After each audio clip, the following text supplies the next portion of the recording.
Fixed versus growth mindset.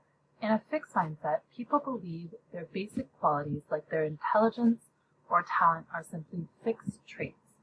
They spend their time showing off or talking about their intelligence or talent instead of developing those qualities. They also believe that talent creates success and that effort is not much of a factor. People with a fixed mindset generally avoid challenges.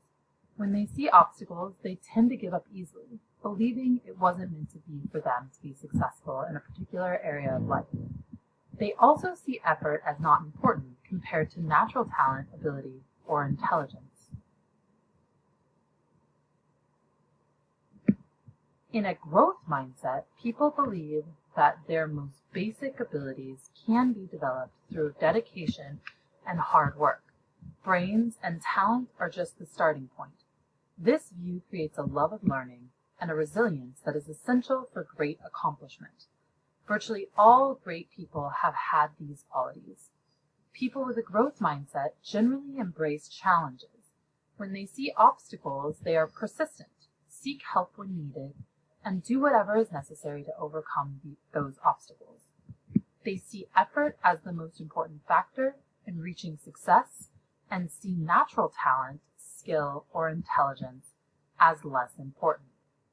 Teaching a growth mindset creates motivation and productivity in the worlds of business, education, and sports. It enhances relationships. When you read mindset, you'll see how. Mindsets are beliefs, beliefs about yourself and your most basic qualities. Think about your intelligence, your talents, your personality. Are these qualities simply fixed traits carved in stone, and that's that? Or are they things you can cultivate throughout your life?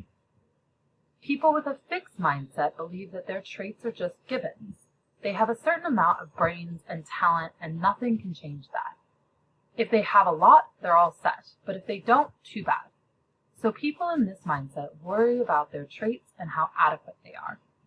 Fixed mindset folks are usually hurt or bothered when receiving criticism of any type. Finally, when they see others reaching points of success, they feel threatened, which usually causes feelings of jealousy. People with a growth mindset, on the other hand, see their qualities as things that can be developed through their dedication and effort. Sure, they're happy if they're brainy or talented, but that's just the starting point. They take criticism as an opportunity to make changes and improve. Also, they are usually happy and inspired by the success of others. Lastly, they understand that no one has ever accomplished great things, not Mozart, Darwin, or Michael Jordan, without years of passionate effort, practice, and learning.